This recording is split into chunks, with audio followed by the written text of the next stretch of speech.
Hello বন্ধুগণ, তো আজ আবারও চলে এসেছি তোমাদের সামনে নতুন আরেকটি ভিডিও নিয়ে। তো ভিডিওটি যদি ভালো লাগে তাহলে চট করে লাইক করে পট করে শেয়ার করে দেবেন ভিডিওটি। আর আজ বানাচ্ছি আমি পনির কারি নিরামিষ। তো আপনারা দেখতে থাকেন, সঙ্গে থাকেন। তার জন্য নিয়ে নিয়েছি পনিরকে আমি ভেজে নিয়েছি। এবার আলুটাকেও ভেজে নেব। লবণ দিয়ে দেব এবার। তারপর দিয়ে দেব হলুদের গুঁড়ো, দিয়ে নাড়াচাড়া করে অল্প সময় ভাজবো আলুটা। তো অলরেডি হয়ে গেছে আলু ভাজা। নাড়াচাড়া করি, তারপর নামিয়ে নেব। এবার ওই তেলেতেই আমি অল্প তেল অ্যাড করেছি, তারপর দিয়ে দিলাম দুটো শুকনো লঙ্কাকে আমি ফাটিয়ে দিয়েছি। এবার দুটো তেজপাতা দিলাম। তার মধ্যে আমি দারচিনি আর এলাচি ফোড়ন দিয়েছি। তো এবার দেব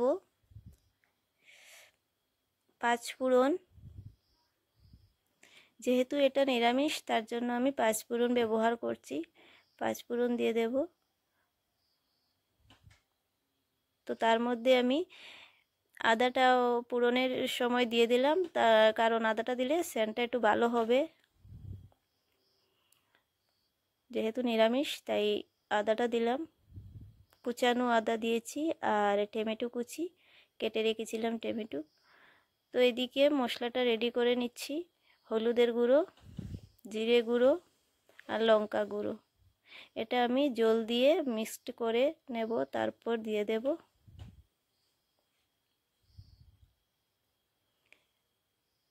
তো জল দিয়ে ভালো করে নাড়াচাড়া করে এটাকে মিক্সড করে নেব। তারপর এড করে দেব। তো এবার মশলাটা ঢেলে দিলাম, দিয়ে মশলাটা ভালো করে ফ্রাই করব। নাড়াচাড়া করে ভালো করে ফ্রাই করব।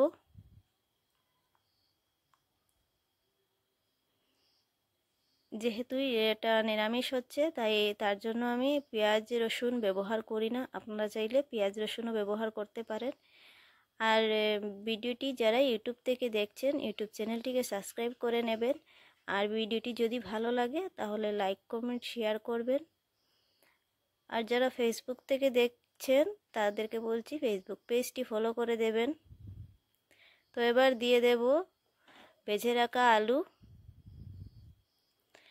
আলুগুলো দিয়ে ভালো করে নাড়াচাড়া করে কিছুক্ষণ ফ্রাই করব।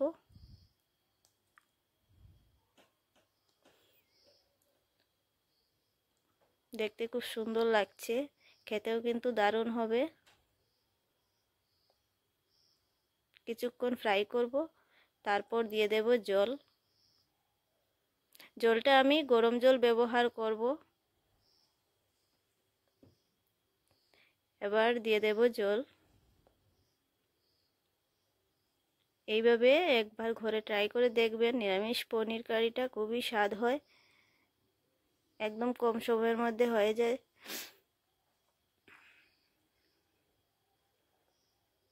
তো এবার দিয়ে দেব পনির। আলুটাও সিদ্ধ হয়ে গেছে। এবার পনির দিয়ে দিলাম। পনির দিয়ে কিছু সময় নাড়াচাড়া করে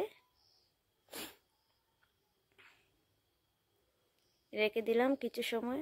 তার উপর থেকে আমি গোটা গরম মশলাটা বেটে রেখেছিলাম। বাটা গরম মশলা দিলে কিন্তু খুবই টেস্ট হয়, তাই আমি বাটা গরম মশলাটা দিলাম। গোটা ছিল গরম মশলা, দারচিনি এলাচি লং এসব মিশিয়ে গোটা ছিল, তাই আমি ওইগুলো বেটে দিয়ে দিলাম। তো হয়ে গেছে অলরেডি আমার পনির কারি রেসিপি।